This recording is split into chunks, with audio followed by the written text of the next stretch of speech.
My female 34 husband, 30, can be a total idiot when he's sick, and he made it clear, even while I'm dating, that I'm expected to step up whenever he gets sick because this time it shows who I am, especially when he's helpless and vulnerable. I thought he was just being overdramatic because we all get sick but don't expect to be pampered, but he corrected me, saying expecting me to take care of him even when he just has a cold isn't a luxury but is, in fact, a right. And this is how it's been for the past 2 years. He got sick with fever days ago. Even though I fed him, brought him his medication, and cleaned up his vomit and whatnot, he still called while I was at work and told me to get home so that I could do ridiculous tasks like reheating his soup or adjusting the heat in the room. So far, he had me leave work 3 times by lying, saying it's serious when it wasn't. I put my foot down and told him to stop interrupting my work, but he called once again while I was at work. Except this time, I refused to drop work and come home to see what other ridiculous demands he had. He must have called Mrs. Vicious, his mom, because she called me and scolded me left and right about what an awful person I was not to drop work and come to see what her sick son needed right away. I explained what he's been doing, but she still said I was wrong to ignore his calls. I had it, so I went home and had my husband get in the car, and then I took him to his mother's house. She met us at the door looking confused. I told her her sick son needs a mother, not a wife at this time, and suggested she takes care of him till he's recovered, then he could come home later. She started yelling at me, saying stuff like, "Sharon, last name, get back here right now," but I drove off. My husband just kept watching, probably thinking I've gone crazy.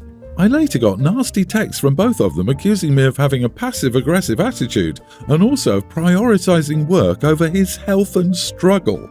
Other family members found out and joined in on the shaming as well, saying I could have taken time off work and stayed home with him. He's returning home tomorrow, and we haven't been talking for days. His mom is angry, probably wanting me to grovel with apologies for how I behaved recently. However, he doesn't do half of the things I do for him when I get sick. It wasn't as bad as now, so much that I think he's being deliberate, especially after complaining about work taking all my time while he's unemployed. Another thing is that part of why I put up with this is feeling like I should. If I don't do something he wants to be done, he will go on lengthy lectures saying stuff like, "This wasn't okay, Sharon. You shouldn't have done this or that, Sharon. I get upset and frustrated when you don't do this or that, Sharon." It's endless, just Sharon, Sharon, Sharon. And I think to myself that he's sick, so I'll cut him some slack. You know, after what happened, his family now calls me Raging Sharon or Crazy Sharon, especially my younger sister-in-law.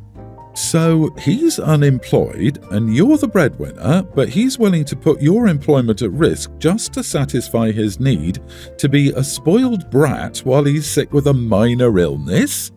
Not the idiot, OP.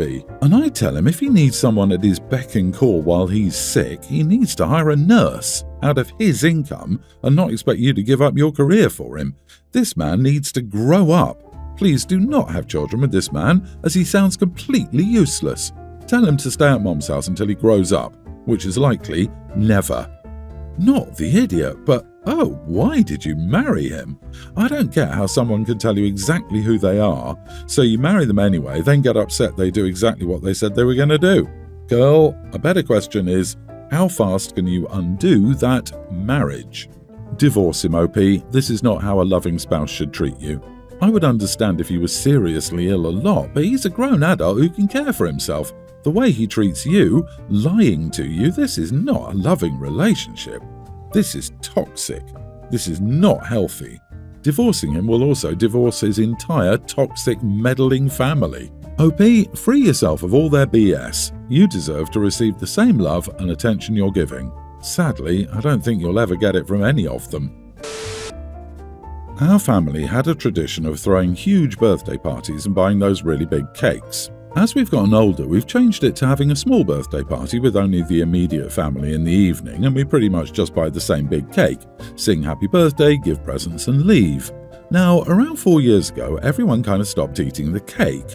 My parents don't eat any because they have diabetes, and my 5 siblings don't eat because they're all really big on gymming and dieting. So basically what happens is, we buy this huge cake, and the only 2 people who eat it are me, teen female, and the birthday person. The birthday person takes 1 small slice the day off, and then I'm stuck finishing the cake. The only flavour I like is chocolate. I can eat the other flavours, but I don't really like them, especially the flavour my mom chooses. Carrot. Yuck. I would like to point out that this is 7 cakes for anyone who thinks this is not a big deal. Each cake takes me roughly 2 weeks to finish, and because my family's birthdays are spread apart, I'm spending 14 weeks eating cake I don't like. That's like a quarter of a year spent eating cake I don't like. I asked if we could stop buying the huge cakes, but my family said it's tradition. So I asked if I could choose the flavour since I'm the one eating it, and they called me idiot and said that I should let the birthday person choose the flavour since it's their birthday. Am I the idiot? Edit. Everyone in my family has been overweight or has health issues except for me. They say I take after my aunt, who is really petite. So ever since I was a child, my parents would always be strict with everyone on diets and forcing them to work out, but I've always been let loose of everything. They've always been less wary about my health just because of this, even though I'm literally related to them. That's why I was forced to eat the cakes. There was just sort of expectation, like as the skinny person, it's my job to finish the cakes. It's kind of always been like this. And whenever I've tried to refuse to eat the cakes before, I've been punished and lectured for wasting food, trying to ruin the family tradition, and being a brat. The last time I tried, I wasn't allowed to attend soccer practice and had my phone taken away until I fixed my attitude. It's just easier to eat the cake than deal with that. My oldest siblings are 20, 19 and nearly adult, but they still live at home with us. Also, my mum's birthday is tomorrow. Although I've tried before, I think my only 2 options are just to endure the yelling and punishments until they give up, or wait till I'm older and move out. But I would have to eat 18 more cakes before that happens, and I really don't want to. Jesus, you all live together. They claim it's tradition to get a big cake, and you have to eat it because you're the only one without diabetes? Are you kidding me? It's like they're trying to give you diabetes. Wake up and stop eating the cake. Send it off to neighbours or toss it. OP, throw it away. It's not your waste, it's theirs. How will they learn to order less if you keep eating it all? Rather than thinking of it as wasting food, think of it as not giving yourself a one-way ticket to diabetes. Your family is ridiculous, OP. Just because you're fit doesn't mean you can eat a whole cake with 0 consequences to your body. I wonder if there's resentment for OP and Aunt being fit, and that's one way they express it. Yikes. OP, tell them no. If they keep forcing the issue, tell your doctor or a teacher. It's never okay to pressure someone to eat food they don't want to eat, especially huge amounts of something so unhealthy. I'm going to say not the idiot with a caveat that nothing about the flavour of the cakes matter. Your family is a bunch of idiots because they seem to be shoving their insecurities onto you in cake form. My mother-in-law was at our house a couple of days ago to see some new furniture I bought. She fainted and fell off on her back. My husband freaked out and went straight to call an ambulance. I told him that he should drive her to the hospital himself, since his car was working, instead of paying X money for an ambulance. He said no and insisted on an ambulance. I tried to convince him since the hospital wasn't far, but he blew up at me and said that his hands were shaking and he couldn't drive her there. He yelled at me to move out the way and called an ambulance. I decided to step back, but I was pretty mad. He went with her and got back in the evening. He started telling me how badly I behaved while his mom was injured. I replied that there was no need to waste money on an ambulance ride, especially since mother-in-law was conscious, and also since he had his car and could have driven her there himself. He lashed out, saying that he was in no state to drive and that it was ridiculous to care about how much an ambulance ride cost instead of his mum's health. I told him it's my house too, and he should get my input on whether to call an ambulance or not. Besides that, we have a policy to only call an ambulance for the people who live in the house, not visitors. He said I was mistaken for getting in his face and insisting there was no need for an ambulance. He's been sulking, claiming I don't care about his mom's well-being and only care about money and refusing to let it go. Am I the idiot? We have a policy to only call an ambulance for the people who live in the house, not visitors. This is one of the dumbest things I've read, and that's saying a lot. So you have a policy to only call an ambulance for the people who live in your house, visitors be damned? Could you be any more of an idiot? Who actually plans for emergencies ahead of time regarding who you will call an ambulance for? Sorry, you fell and broke your hip, Grandma. Walk it off and rub some dirt on it and then get in the car because you don't live here. Yes, you are the idiot, a huge one. Cruel and unbelievably stupid. What if they injured her any further by trying to move her themselves without any professional training and equipment? I feel like they could be held liable for that. Like, what if she'd injured her neck and them trying to move her made it worse and paralysed her? If someone ever fell so hard that they couldn't stand up and move around on their own within a minute or so, there's no way I'm going to move them anywhere. Driving when under that much stress is dangerous. Were you trying to off them both simultaneously? I don't know if you're just ignorant or naive, but holy moly. It's your mother-in-law, your husband's mom. But regardless, if it was a stranger, call 911, and in no way was your husband in the right frame of mind to drive. Goodness, you are the idiot on so many levels, and your level of audacity scares me. Please apologise to your husband and mother-in-law. You acted so wrongly in so many ways. I, 19 male, have a sister, Aria, teen. I also have a cousin, Kat, 22 female. Kat has been trying to get into college ever since she graduated from high school, but it just wasn't happening. She got rejected from every college she applied to. She finally got into a college this year. Aria is graduating this year. She's already been accepted to a college, and so she will be starting this year. They will both be going to the same college. Last week was my grandpa's birthday. My parents, Aria and I were at his place with Kat and her family, along with another uncle's family, not important. At dinner, Grandpa started asking Aria about her college plans. Aria told him that she would be staying on campus. Kat chimes in about how colleges should stop accepting students who graduate early. Note that graduating early is a pretty common thing here. She then directly attacked Aria, saying it wasn't fair that she had to share college experience with immature babies, and how pearl clutchers steal the limited number of seats available from the people who work hard to go to college. She then indirectly called my sister a self-centered brat. I mean, Aria and Kat are barely ever in the same room, so it's not like my sister always steals the spotlight from Kat. This wasn't the first time Kat accused Aria of being self-centered. My sister looked close to tears, so I said to Kat that the only self-centered immature baby in the room was her. She didn't say anything but got quiet for the rest of the night. Aria was happy that I defended her, but I got a nasty message from Kat's parents the next day saying that I should apologise to Kat for humiliating her.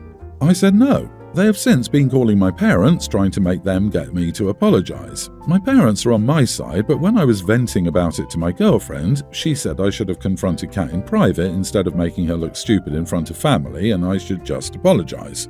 Was I wrong? Not the idiot. She tried to humiliate your sister first. Good on you for defending her and putting your cousin in her place. You could have done it in private, but so could your cousin. If she wants you to apologise, she should start by apologising to your sister. Oh God, this! Why do we have to respond to a public attack privately? If you say it in front of other people, I'll respond in front of other people. And it's a 22-year-old going after a teen. So what was the rest of the family doing? Just sat back and watched? I can't even imagine treating my younger cousin like that, and they sometimes do get very annoying. Normal teen behaviour. Not the idiot. If she can dish, she can take it. Good on you for defending Aria.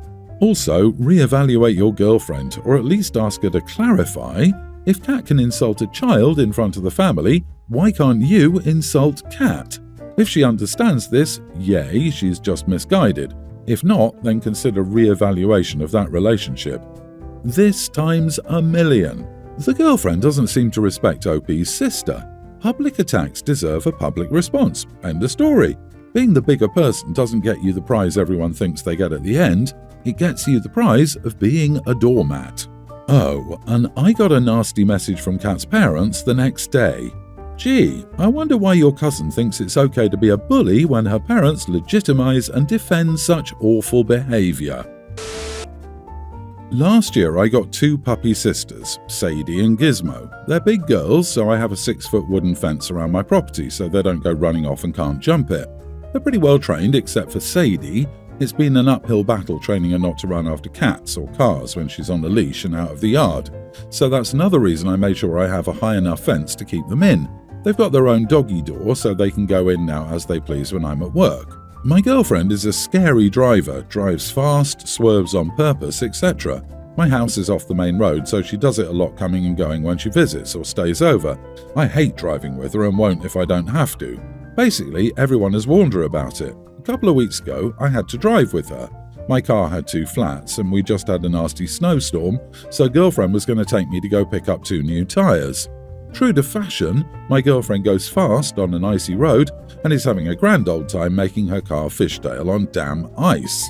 Unfortunately, she lost control going around the turn and out of nowhere came Sadie and she got hit and sadly passed.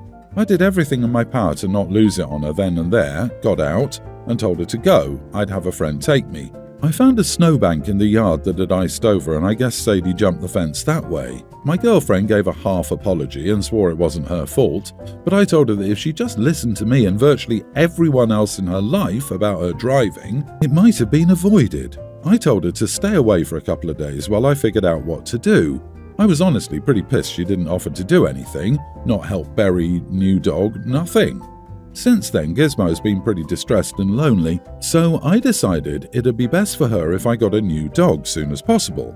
The guy my parents trade goats with had an older dog that needs to be rehomed, but he wanted a bit of money for him since he's a full-blooded Anatolian with papers, so $200 total. It works for me, the same breed as Gizmo, and she's been around him before.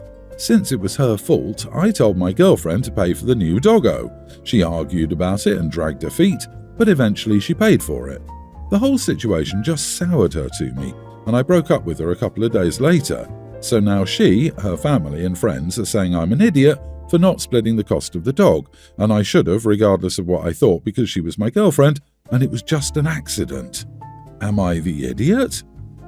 Not the idiot. She killed your dog because she wouldn't stop recklessly driving. What if your dog had been a child running onto the street? Everyone knows the dangers of reckless driving and she was notified enough times for her to have stopped, but she clearly doesn't care about the well-being of others if she continues this much. Do not pay for anything. This isn't on you. Also, was just an accident? No. Absolutely not just an accident. You only need to be told once not to drive recklessly like a goon for you to know it's inappropriate. And she continued, just an accident would imply she is not at fault, but she is. I'm honestly concerned that this accident will not drive it home for her. If there's a way for OP to report her, even if it's just to have someone in the law talk to her, then they should before she injures someone. OP, I'm sorry for your Sadie. Do what you can to ensure your ex-girlfriend won't do this to another pet or person. I don't know why girlfriend didn't take responsibility right away because she was responsible. Sure, accidents happen. While it sounds like this one could have been avoided, she still showed no compassion when you lost your dog. I'm glad you dumped her, and you should take it a step further and block her and her family and friends.